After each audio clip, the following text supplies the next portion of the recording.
Bismillahirrahmanirrahim. Assalamualaikum warahmatullahi wabarakatuh. Perkenalkan, nama Fadi Maulana dari Solo.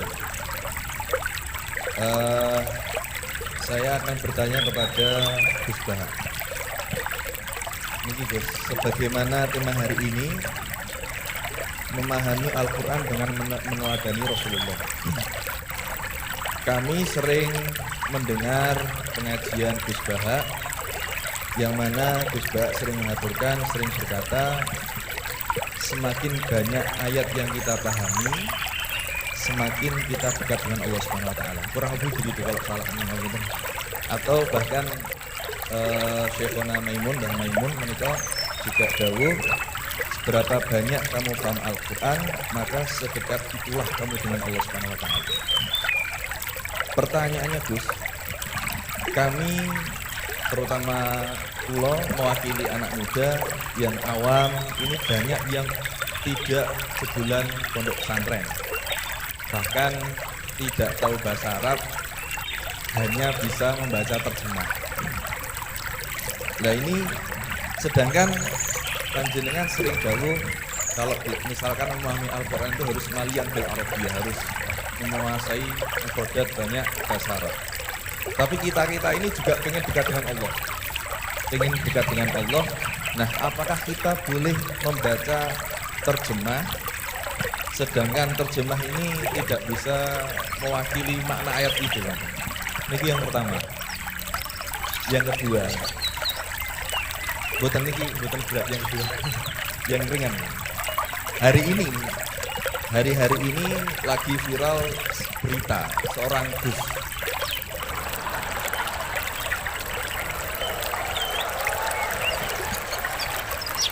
Mohon izin.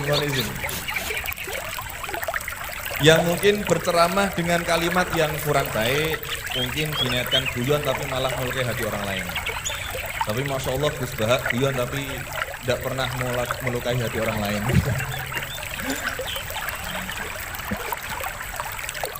Nah, pertanyaan saya Gus, karena ini pasti ke Gus Bahak, tidak mungkin ke Gus Quraisy Shihab, tidak mungkin. Karena pasti Gus Bahak.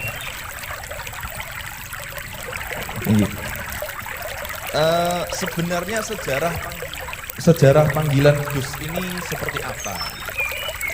Apakah hanya dimaknai Gus ini adalah anaknya Kiai terus dipanggil Gus, atau bahkan mantunya Kiai saja, kalau jenengan katanya Gus naturalisasi gitu. Atau Gus swasta atau apa itu, atau bahkan bukan siapa-siapa kemudian bisa dipanggil Gus, sehingga misalkan kita sekarang bisa ini berlomba-lomba menjadi Gus bareng-bareng, jadi terus pokoknya lomba-lomba. Nah, dan apakah ini hanya di Jawa saja? Karena di Madura juga kami sering mendengar ada panggilan Lora. Nah ini sejarahnya sebenarnya apa gitu? Apakah juga kalau sudah menjadi Kiai tidak bisa menjadi Gus lagi? Atau kalau sudah menjadi Gus tidak bisa naik menjadi Kiai? Gitu. Itu pertanyaan yang kedua saya. Dan Nyun Sewu, di zaman Rasulullah itu apakah putranya Rasulullah juga dipanggil Gus? Kan juga tidak ya.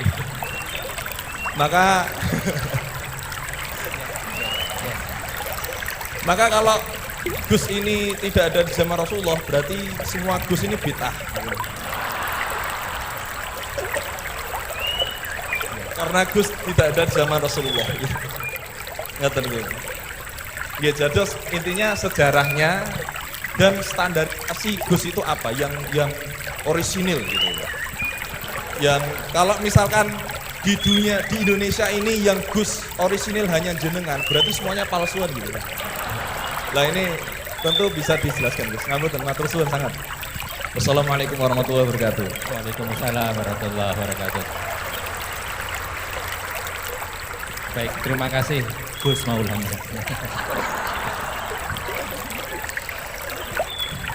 Selanjutnya saya mungkin yang laki dulu ya, laki-laki yang baru pindah ke sini, silakan yang pojok ya.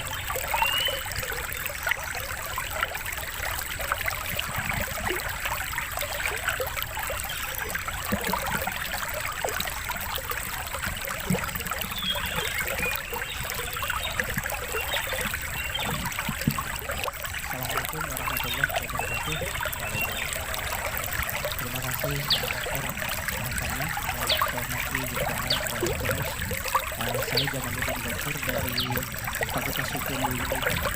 Ingin bertanya ke Prof. Sures dan Gus Baha.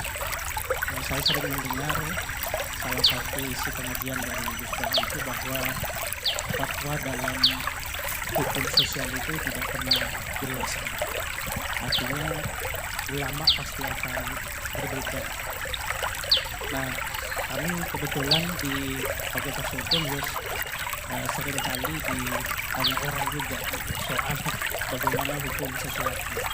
Dan dalam konteks hukum memang teorinya dan pendapatnya juga beragam. Nah, kadangkala permintaan pendapat itu tidak hanya sekedar untuk diskusi, tapi bahkan sampai menentukan nasib orang. Ini dulu atau tidak. Nah, sehingga mohon penjelasan dari Gus Baha dan Prof. Sures kira-kira bagaimana panduan dalam Islam di tengah keragaman pendapat fatwa itu dalam kita memberikan pendapat atau keterangan-keterangan tentang hukum-hukum tertentu yang memang secara ilmu itu sangat berat. Terima kasih. Assalamualaikum warahmatullahi wabarakatuh. Waalaikumsalam warahmatullahi wabarakatuh. Mungkin juga dan dua dulu aja ya, nanti baru kita lanjut ke kedua Pak Lupa. Yang pertama juga ini dari Gus Maulana tadi. Ini pertanyaannya kan banyak yang tidak jebolan pesantren, tapi pengen debat sama Allah. Boleh nggak dapat terjemahan kira-kira gitu. Yang kedua kopi standar Gus yang original ya. Kemudian yang kedua dari ini Gus Gofur. Ini desain dari Eva ini untuk Prof. Sures dan Gus Baha. Ini panduan untuk memberikan pendapat hukum kira-kira gitu kan, karena ada desain hukum yang saksi ahli, ada yang ahli menjadi saksi, jadi bedanya. Mohon berkenan dari Gus Baha ya. Ini yang kooperatif gitu ya.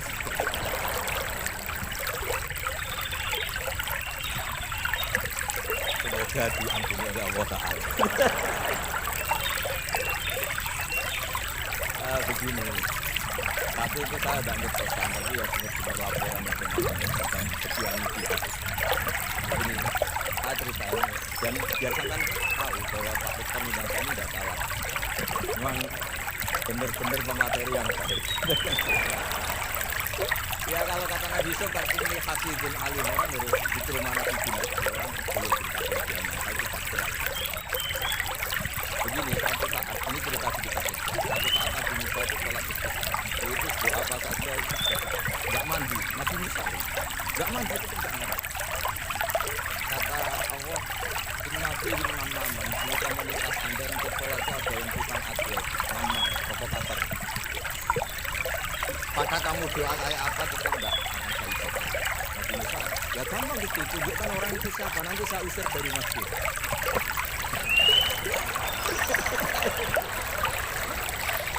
Jawabnya Allah itu lucu. Saya ini orang yang mengharamkan namimah. Kalau saya menunjuk orang itu berarti saya juga namimah. Intinya itu Allah kesengajian yang peristiwa namimah. Jadi kalau pertanyaan provokatif kayak gitu itu pasti jawab juga nih Allah. Karena nanti repot itu. Repot.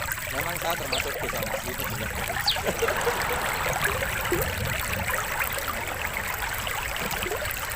Ya ini Pak Fatullah tahu betul keluarga saya karena beliau orang di sana. Ya, terus masalah fatwa atau memahami fatwa. Begini seperti yang dikatakan Pak, ada pegawai yang umum kayak sebut amanat aja. Itu memang lewat terjemah. Tapi ada terjemah yang nggak mengganti bahasa Arab. Misalnya kata sembahyang, mungkin perasaannya orang Bali sembahyang itu apa, perasaan kita sembahyang itu apa, itu kan subjektif. Misalnya begini, ada ayat yang agak sensitif. Ketika Anda salah paham dengan istri itu wajib sihir. Fadlihuna bilmadosi wajib sihir. Itu kan riskan betul. Maka pukullah istri. Pukul itu kan konotasinya itu begitu. Tapi di semua taraf, saya bilang tidak sebagian, di semua taraf itu disebut dorban ghairu mubarrid, mukul yang tidak melukai. Jadi orang Arab itu punya adat. Kalau kecewa itu dorobu bimin al wasal. Jadi mukul itu pakai kain, yang pakai kayu. Di Jawa kata mukul itu ya itu kekerasan. Dan jenis ini tuliskan kalau dari bahasa Arab pindah ke jadi ada yang tuliskan ada. Nah, sebab itu saya sering bilang, saya ini kan belajar sering sawal khatam, maka ada suka nulis karena tidak saya nulis. Karena saya nulis terus saja dan otak kurang jadi tidak bisa nulis. Begini, yang penting saya menghormati beliau karena nulis khatam. Pentingnya nulis itu memang khatam, dari awal khatam. Pentingnya khatam itu apa? Di situ ada dialog. Ada dialog Allah sama Nabi-nya, sama kekasihnya, bahkan sama musuhnya. Misalnya sama musuhnya. Itu Nabi Musa masih dibilangin sama Allah. Faqula lahu qawlan layyin. Ini penting kaitan. Suatu saat Harun ar-Rasyid datangi ustaz. Kemudian ustaznya amatir, masih latihan ustaz, masih ekstrim. Ya Amirul Mukminin, ini masih kunlah. Kamu sedikit alika. Kalau tajikan nabi-nabi kita aliyasi. Dia sampai lancar bahasa Arab nanti Pak Dokter. Bukan Anda, terus naturalisasi jadi saya akan memberi nasihat engkau. Kemudian cara nasihat saya itu musyadid, ekstrim. Maka jangan kamu anggap serius. Maksudnya jangan penjarakan saya ketika saya nasihat ke kamu ini kasar. Jawabnya Harun ar-Rasyid itu langsung gini. Bilang ya jahilin karena orang Arab itu kalau ngomong jahil itu tidak sekasar yang kamu bayangkan. Karena makanya bahasa Arab itu susah. Saya itu ini cerita ke Pak Bos, ini curhat bukan kita pikir. Di Jawa kalau maknani wailak itu ciloko kuwe. Padahal sering Nabi itu kalau kecewa sama seseorang bilang wailak sama akhirnya santri tanya, katanya Nabi itu halus sopan santun kok ngendikan wailak. Wailaknya artinya itu ada orang tanya Nabi dan orang itu tidak paham-paham. Nabi ketika Nabi, sak kilap sak umur, isi ale mbok jarak kuwe. Diterangkan enggak Pak? Tapi syarat-syarat kayak kita bersatu sehari itu bilang gini, kalimat itu taruh gunung wasalah sukun. Ini kalimat yang orang Arab itu merasa dekat. Dia bilang wailak. Tapi di Jawa tetap saja maknani. Masalahnya di konteks itu yang jauh itu kanjeng. Nanti menunjukkan ini orang Solo ini tidak ada. Kayak bakat gitu aja betul. Nah, yang seperti ini nggak bisa dipindah ke seperti ini. Dan itu saya teliti dari sekian tradisi. Saya tadi kayak wajib gitu. Makanya terus ulama di sini dorban ghairu mubarrid, mukul tapi tidak melukai. Karena orang Arab itu biasa kecewa mukul. Tapi kalau orang Jawa apa yang? Kedua misalnya contoh mahar. Orang Arab kalau masih mahar itu bulan. Karena jumlah mahar banyak, kemudian setelah suami istri hubungan intim, setelah dicerai itu kadang kepikiran ngambil karena maharnya misalnya alfat 1 miliar gedung. Tidak harus ada pelarangan mengambil ulang mahar. Wa in arab terus juga lazul maka lazul doa atau cukup dari nasional salah tak jadi minggu atau tujuh lahu bersama wa islam waktu fatak tujuh mahar yang sudah kamu kasihkan jangan kamu tarik lagi. Kamu sudah hubungan suami istri kok maharnya ditarik jangan. Kenapa ada kata jangan ambil lagi? Karena maharnya itu alfat gedung yang 1 miliar. Dulu Pak Rektor ketika nikah itu seperangkat alat sholat gak dilarang juga gak akan diambil itu. Artinya gini, nggak mungkin andikan Quran turun di Indonesia ada kata falatak sudi minggu 100.000 seperangkat alat. Saya jadi kayak itu sampai dosen karena tiap nikahkan itu maharnya seperangkat alat. Itu kalau sudah nikah 10 tahun bentuknya sudah kayak apa? Itu nggak usah Allah repot-repot bilang jangan ambil lagi, jangan ambil lagi. Itu kondisi yang antara kita dan tradisi Arab itu. Dan saya belajar tafsir sampai segini, makanya nggak salah kalau saya diundang dulu. Maksud saya yang naturalisasi tadi ya nggak usah diundang gitu maksudnya. Kalau nggak memenuhi kualifikasi tafsir, ya karena kalau nggak memenuhi kualifikasi apa, tapi jangan terus undang saya terus nggak mau juga. Nah tadi yang pertanyaannya Pak Dosen, Pak Bogor tadi. Nanti Pak Kira sampai. hukum sosial itu memang nggak pernah mengikat di semua sisi ya, karena memang patokannya itu begini. Saya ambilkan contoh di Quran karena ini memang tema tafsir. Di hal-hal sosial itu kekasihnya Allah itu didhawuhi Allah ini. Wa in adri la'allahu fitnatul lakum wa mata'un. Wa ma adri ma yus'alu bi wa la.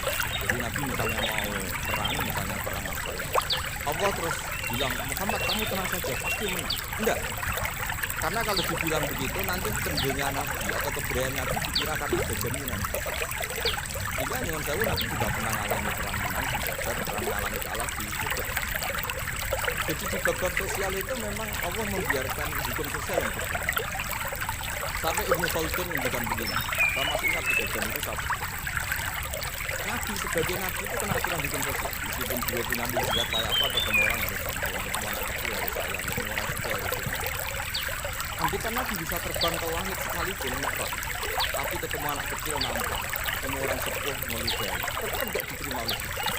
Walaupun katakan walidal qalbi lan tadu, betapa pentingnya tata krama sosial. Kata Ibnu Khaldun, hadza Rasulullah man uyyida bil qauli kulli. Ini Rasulullah orang yang di-backup sekian alam raya. Tapi sekali melanggar tata krama sosial, tetap dalam tertinggi kholi orang akan Amba negoskan saya, sekarang tak pisoi. Wah, besok muson itu langsung gitu. Ya coba misalnya sekarang, yang saya ludahi Pak Rektor, langsung dipecat. Artinya tatanan meskipun saya keramah. Makanya kata Ibnu Khaldun, hadza Rasulullah man uyyida bil qauli kulli lausa. Ini Rasulullah orang yang bisa mengendalikan alam raya tanpa kekasih. Itu saja kena aturan walaupun takut dan walidal qalbi dan qadri min khawli. Kalau engkau salah tatanan sosial Muhammad orang akan benci. Nah maksudnya gini Pak, kalau tatanan sosial gini, saya pernah ditanya oleh dekan fakultas kedokteran. Pas ada diskusi dengan dia tadi orang itu misalnya yang saya tapi tidak ada jiwa, tidak ada kamu, udah dilupakan saja Bapak. Menyembuhkan orang koma itu baik atau tidak baik. Jadi misalnya orang ini kalau sembuh pasti dinulang, pasti merdeka. Kita gimana? Masih makan juga salah. Orang miskin nggak bisa makan, nggak bisa apa-apa, nggak bisa makan, nggak bisa apa-apa. Bukannya nggak bisa makan, nggak bisa apa-apa, dia nggak nyuri, nggak bunuh, nggak merdeka. Dan orang ini kalau sehat hati akan begitu. Kasih makan, itu mesti orang itu. Ya, kasihlah kemanusiaan. Jangan nanti cuma makan. Jadi hukum sosial itu mesti manusia ulama itu juga. Saya sering matur ke Pak Presiden, saya itu pernah kata santri saya pernah Malaysia juga pernah katanya dengan kemarin. Bagilah saya yang prestasi depan saya Pak Presiden saya. Kenapa? Jawabnya susah. Nanti kalau saya sering keluar negeri, semua kiai senang keluar negeri, saya bilang pondok saya. Gilingan nak menjual nanti bisa sama alim terus bisa tapi mau kita berapa tapi saya senang sama kiai yang keluar negeri karena ini mewakili Islam. Saya senang sama UI karena masih ada. Tapi saya jangan jadi kiai nanti gajinya tetap. Kalau kiai kan sering dapat gaji menyelesaikan wilayah. Kayaknya jumlahnya banyak saya masih. Jadi yang hukum-hukum sosial itu biarlah alam yang itu. Ya sudah setuju ya. Ya pokoknya gitu. Silakan Prof. Pres terkait dengan pertanyaan panduan untuk memberikan pendapat, terutama pendapat panduan dalam Islam untuk memberikan pendapat, terutama pendapat hukum karena punya implikasi kepada menjadi terdakwa. Kalau pendapat hukumnya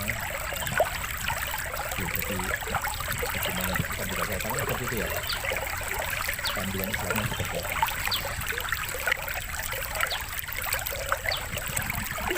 Kan prinsipnya begini, jangan bicara